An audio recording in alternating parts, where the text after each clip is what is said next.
Et coucou YouTube, bonjour et bienvenue dans une nouvelle vidéo. J'essaie un nouveau setup d'éclairage, donc j'espère que ça ira. On se retrouve aujourd'hui pour mon book haul du mois de janvier. C'est un peu le book haul de la honte parce que j'ai 1, 2, 3, 4, 5, 6, 7, 8, 9, 10, 11, 12, 13, 14, 15 livres à te présenter. J'ai acheté 15 livres, super. J'en ai déjà lu 2. Et le reste... je vais le lire bientôt. Mais ça fait 15 livres en plus dans la palle et ça me convient pas. Parce que j'essaie de réguler ma palle, ce qui est assez compliqué. Et donc là, acheter pour acheter, ça ne me convient pas. Donc voilà, je commence un no-buy. Enfin, j'ai commencé au 1er février un no-buy qui est là pour une durée indéterminée. Donc je vais faire du no buy, less buy, je sais pas trop comment le c'est pas de la justification, c'est plus une appellation. Mais je vais essayer d'acheter plus consciencieusement, de manière plus réfléchie en tout cas. Donc là par exemple, j'ai cassé mon no buy pour acheter 4 tomes d'Harry Potter, mais dans une édition originale d'occasion, l'édition Gallimard en grand format. Et donc j'ai pas l'impression de casser mon no buy parce que voilà, là c'est plus de la collection. Donc voilà, j'essaie juste d'acheter beaucoup plus raisonnablement parce que là ça me va pas. Ça me pose un vrai problème, hein, vraiment. Après chacun et chacune a les habitudes qu'il souhaite. Je ne juge en aucun cas ceux qui achètent beaucoup, je ne juge en aucun cas ceux qui achètent peu. Je dis juste que pour moi, ça fonctionne pas. Bref. Je vais commencer de suite. Donc j'ai commencé, enfin je vais pas faire dans l'ordre d'achat parce que je sais plus exactement dans quel ordre je les ai achetés. Mais en tout cas je vais faire par thème. Et sachez que pour la première fois de ma vie, j'ai acheté des mangas les amis. Ça tremble un petit peu, c'est parce que j'ai mis un coup de pied dans la table. J'ai acheté des mangas, donc je vous en parlais dans un live de lecture. D'ailleurs si vous souhaitez nous rejoindre pour les lives de lecture, abonnez-vous à la chaîne, vous aurez les notifications qui vont bien en temps voulu. On s'organise des petits lives entre nous à peu près une fois par semaine où on bouquine. Voilà, on papote un petit peu et après on bouquine et c'est plutôt cosy, j'aime beaucoup l'expérience. Donc voilà, si ça vous intéresse, abonnez-vous. Mais donc du coup j'ai acheté des mangas. J'ai acheté les 3 premiers tomes de Orange. J'ai lu les 2 premiers. J'ai lu le 2 hier pendant le live de lecture justement. Il me reste le 3, il faut que j'achète les 3 autres. Comment je vous disais il y a 5 minutes, no buy. Non mais là, quand je les aurai lus, ça me dérangera pas d'acheter la suite parce que je sais que je vais la lire très rapidement. Mais je veux lire le 3 quand même avant d'acheter la suite. Alors Orange, c'est l'histoire de Nao. Nao, c'est une lycéenne à Matsumoto, je crois, ça s'appelle la ville. Moi, par contre, avec les termes japonais, je vais pas être du tout douée. Hein, je sais pas... Bon, bref. Et donc, un jour, elle est en retard pour aller au lycée le matin, et elle reçoit une lettre chelou dans ses affaires. Et la lettre lui est signée de son nom, elle porte son écriture, et elle lui dit, aujourd'hui au lycée, il va y avoir un nouveau qui s'appelle Kakeru, et donc la lettre lui décrit sa journée, tout se reproduit exactement à l'identique, et la lettre lui dit surtout, ne le laisse pas rentrer avec nous, donc toi et ta bande de potes, ce soir, laisse-le rentrer seul. Et donc Nao, elle ne sait pas pourquoi, Kakeru lui plaît bien, et bon, ben après voilà, il suit l'histoire qui suit, c'est vraiment très bouleversant, gros trigger warning sur la dépression et le suicide, et voilà, c'est une très belle histoire, en tout cas pour le moment, moi j'ai un gros problème avec le deuil, donc dès qu'il y a un film ou un livre qui parle de deuil, je pleure. Et donc hier j'ai pleuré en lisant ça sur le live. Mais ça vaut le coup, franchement c'est super. J'avais un peu peur au tout début de pas m'habituer au rythme, enfin plutôt à l'ordre de lecture dans un manga, là, faut lire à l'envers. Et finalement ça se fait tout seul, au bout d'un moment l'œil s'habitue et s'adapte. Donc voilà, c'est très cool et je vous conseille Orange, c'est top. J'avais pas vu que t'avais pas mis ton casque en fait, tu vois, j'arrive à parler, même quand t'es là. Je t'écoute même pas. Ouais, genre. Non, je veux pas. Attends, j'espère qu'on n'entendra pas trop ma chaise parce que c'est chiant quand même. Donc le même jour, j'ai pris 3 autres mangas, parce qu'en fait, j'ai demandé sur le Discord de Cornelius des conseils pour commencer dans les mangas, parce que je me sentais un petit peu inculte du genre à 30 ans. Et il y a eu plein de titres qui sont revenus, mais surtout, vous m'avez dit de ne pas acheter qu'un seul tome et d'en acheter plusieurs, parce que vu que ça se lit très vite, si ça nous plaît, on est très vite à court. Et donc effectivement, j'ai pris 3 tomes donc, d'Orange. J'ai pris aussi les 3 premiers tomes de l'Atelier des Sorciers, parce que je le vois partout. Je vais pas... Alors, je sais que c'est pas bien de ne pas dire l'éditeur et le titre, le nom de l'auteur, mais clairement, plutôt que de l'écorcher, je préfère ne pas dire leur nom, enfin, à part Pika Édition, ça c'est simple. Mais je préfère ne pas dire le nom des auteurs, parce que je vais les écorcher et c'est pas mieux. J'ai pris les 3 premiers tomes, du coup, de... Je dis trop de fois du coup, c'est ça ? Ouais, c'est ça, on est d'accord. J'ai pris les 3 premiers tomes de l'Atelier des Sorciers. Je ne sais pas encore de quoi ça parle, j'ai pas commencé, j'ai pas lu les 4e de couverture, parce que je vous ai fait confiance, et voilà, vu que c'est très populaire, on le voit partout, je pense que ça devrait me plaire quand même.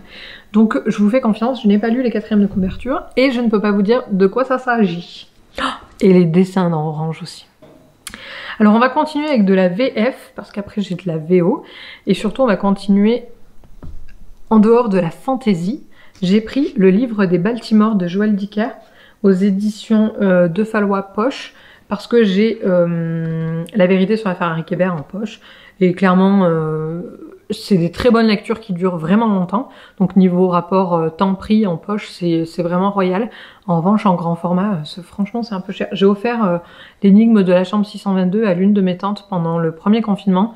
Il m'a coûté un certain prix. Bon après voilà, c'était un cadeau, mais pour moi ça m'embêterait un peu plus, donc je préfère les lire en poche. Et j'ai lu La vérité sur l'affaire Henri Kébert, j'ai lu La disparition de Stéphanie Meyler, et le livre des Baltimore je ne l'avais pas encore lu. Il y a aussi La gloire de nos pères que je n'ai pas encore lu, et après je serai à jour dans les poches. Et donc voilà, je me suis dit que vu que j'avais une année 2021 qui allait être remplie de fantaisie, un petit polar en plein milieu ça se ferait pas de mal, et j'aime beaucoup les livres de Joël Dicker. Je sais que le public est assez partagé, mais moi j'étais une grande fan de Guillaume Musso par exemple. Et petit à petit, je trouve que la qualité se perd dans les Guillaume Musso, alors que dans les livres de Joël Dicker, je trouve qu'on ne perd pas la qualité en tout cas. Donc je prends plus de plaisir maintenant à lire un Joël Dicker qu'un Guillaume Musso. Et donc voilà, pas de justification. J'avais envie de l'acheter, je l'ai acheté. En plus, c'est un peu de la VO parce que le gars il est suisse donc il écrit en français. Alors ce même jour de folie, là où je suis sortie, c'était pour le premier live de lecture d'ailleurs, j'ai pris des mangas, mais j'ai aussi pris mon premier graphique que pour moi. Je me suis pris le journal d'Anne Frank aux éditions Calment Lévy. Je vous en ai longuement parlé en live. En fait, le journal d'Anne Frank, j'ai une histoire un petit peu particulière avec ce thème-là. C'est-à-dire que il y a le film qui est passé à la télé, un des films avec des acteurs néerlandais. Je sais pas s'il y en a qu'un, je crois qu'il y a plusieurs films, donc je préfère dire un des films. Donc le film était passé dans les années, je sais pas, ça devait être entre 99 et 2000 à la télé. On l'avait enregistré à la maison parce qu'on avait un magnétoscope. T'es un vieux si tu sais. Et ma mère m'avait dit, on est d'accord pour que tu le regardes, c'est important pour le devoir de mémoire, tout ça. En revanche, tu ne le regarderas pas toute seule. Et moi, je restais un petit peu toute seule le soir, entre le moment où je rentrais de l'école et le moment où ma mère a rentré du boulot. J'étais toute seule à la maison et en mode grosse warrior, je me suis dit, ouais, vas-y, je peux le regarder toute seule. Et c'était clairement pas une bonne idée parce que ça m'a bouleversée. C'est une histoire qui mérite, enfin qu'il faut connaître, mais en tout cas qu'on ne doit pas, enfin pas à tous les âges et pas tout seul. Et ce soir-là, ma mère est rentrée du taf à 8h30 et je me rappelle qu'elle m'a regardée en me disant mais ça va pas? Et non, clairement ça n'allait pas, j'avais pleuré toutes les larmes de mon corps, ça m'avait chamboulée pour des années. Et donc j'ai jamais osé lire le roman parce que je pense que ce sera trop dur pour moi. Donc la BD, voilà, c'est une douce façon de revenir dans l'histoire, dans cette histoire-là pour moi. Et voilà, ça faisait longtemps qu'elle était dans ma wishlist et que je voulais me l'offrir. Donc l'autre fois en librairie, je suis tombée dessus, donc je me suis dit allez, c'est parti, c'est l'heure. Il est temps que tu replonges dans cette histoire. J'ai peur qu'elle me rebouleverse, hein, soyons clairs. Comme je disais tout à l'heure, j'ai un gros problème avec le deuil et du coup cette histoire forcément elle est faite que de deuil, hein. Alors hop, les deux derniers de ce jour de craquage. j'ai pris le tome 8 partie 1 et le tome 8 partie 2 de Outlander à l'encre de mon cœur, il s'appelle le tome 8. Il a été scindé en deux en français, je sais pas si c'est le cas en VO. C'est les seuls qui me manquaient dans la saga Outlander, dans les séries compagnons, la Lord John et tout, il m'en manque encore quelques-uns, 3 je crois. Mais en tout cas, ceux-là, voilà. Et je voulais pas... Ils sont en train de les rééditer avec les images de la série dessus, et moi je le voulais pas, ces tomes-là. Donc j'avais à cœur de les prendre avant qu'ils soient réédités. J'espère que le 9, quand il sortira, quand Diana Gabaldon aura fini de l'écrire, j'espère qu'il sortira dans cette édition-là, parce que je la trouve plutôt classe. Et voilà, est-ce que je vous explique ce que c'est qu'Outlander? Oui, peut-être. Bon, allez, on va se faire un petit plaisir. Outlander, c'est l'histoire de Claire qui est mariée à Frank juste avant la Seconde Guerre mondiale. Décidément, il y a un thème. Et elle est infirmière. Et Frank, lui, est historien. Et pendant la Seconde Guerre mondiale, lui, il est appelé au front, ils sont britanniques. Donc lui, il est appelé dans l'armée britannique. Elle va servir également en tant qu'infirmière de l'armée, donc ils sont séparés juste après leur mariage. Et à la fin de la Seconde Guerre mondiale, ils ont survécu tous les deux, donc ils décident quand même de s'offrir un voyage ensemble pour essayer de se redécouvrir, étant donné qu'ils ont été mariés, de suite séparés pendant des années au front. Et donc ils s'offrent un petit voyage pour se redécouvrir.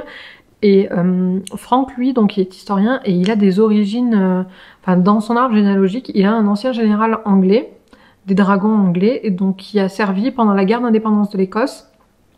Et donc ils partent sur ses traces en Écosse, tous les deux pour leur voyage, donc ça fait en quelque sorte une pierre deux coups, quoi. Ils font un voyage ensemble, et puis en plus un petit voyage historique pour Frank.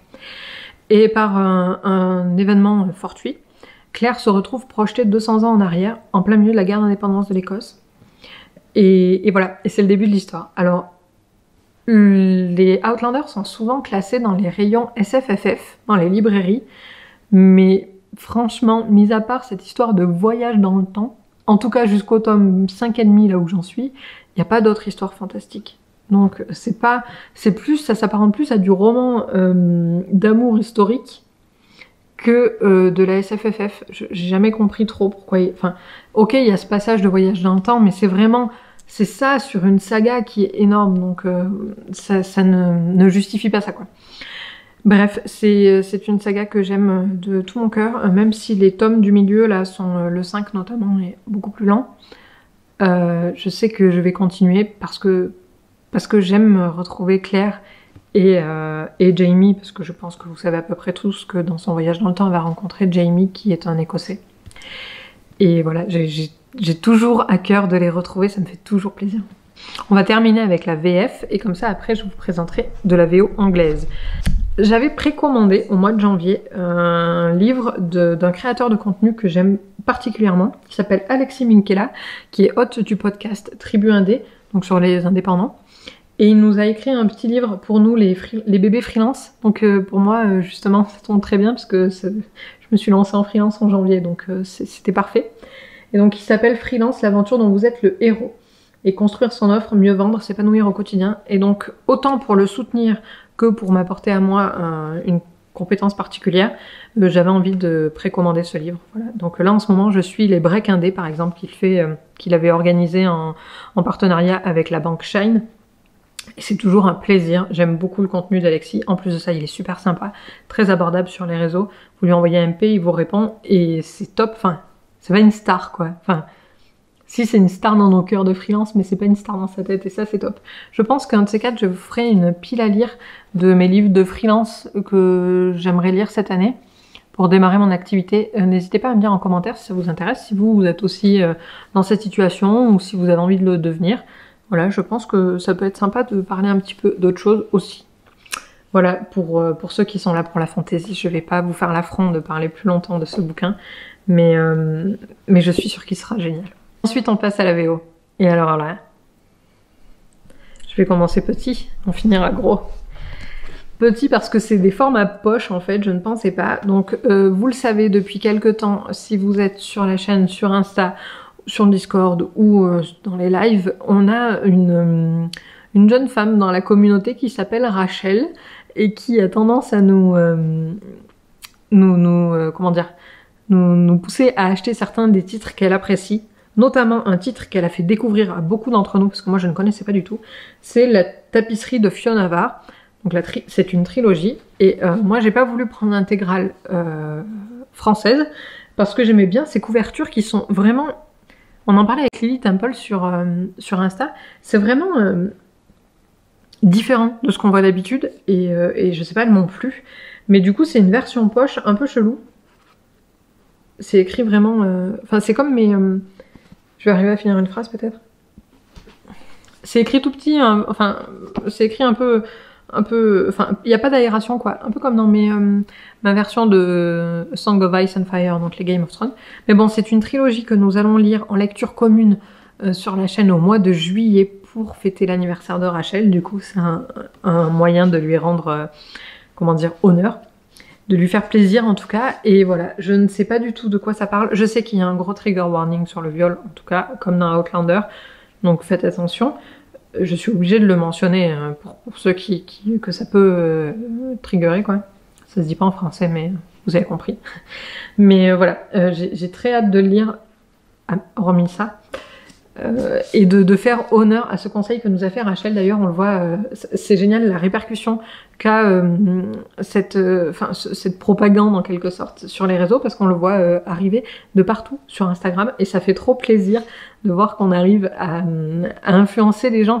Et c'est pas une influence gratuite dans le sens où je l'ai pas lu, mais on a plusieurs personnes déjà sur le Discord qui l'ont lu en janvier avec Rachel et qui ont vraiment apprécié, donc c'est que c'est une bonne lecture.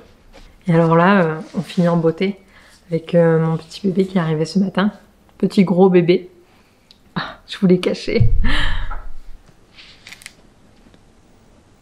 Ça va être la miniature, je crois.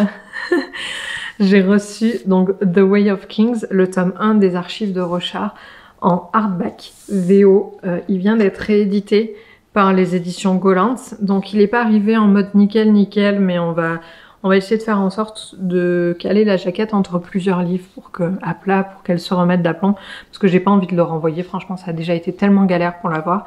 Pour la petite histoire, c'était une précommande en plein milieu du Brexit, donc on n'avait pas trop le choix que de commander sur Amazon, vu que Wordery a fermé sa vente aux Français, et même à toute l'Europe, je crois. Et donc j'ai précommandé sur Amazon. Amazon m'a envoyé un mail en me disant il y a un problème avec la précommande. Rachel, qui avait commandé aussi, ne recevait pas son livre. Donc ils m'ont dit vous pouvez annuler, ou sinon on vous enverra un mail le jour où ce sera dispo. Donc super, j'étais dégoûtée. Il était dispo sur Book Depository, donc Amazon également. Un peu moins cher, donc j'ai annulé ma commande Amazon, j'ai commandé sur Book Depot, et le lendemain Rachel recevait le sien.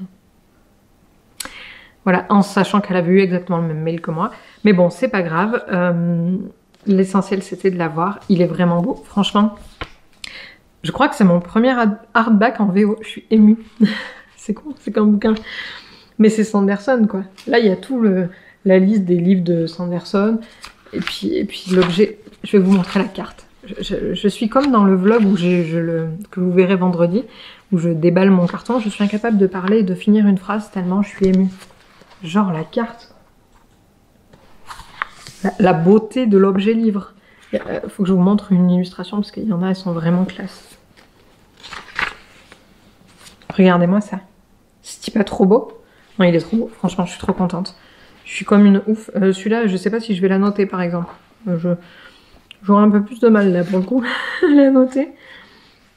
Mais voilà, je suis trop contente. Les archives de Rochard, je sais pas trop de quoi ça parle, dans le sens où il y en a plein qui en parlent, mais je veux pas me spoiler, donc je sais pas. Voilà. C'est dans le Cosmere, c'est décrit comme étant le chef-d'œuvre de Brandon Sanderson.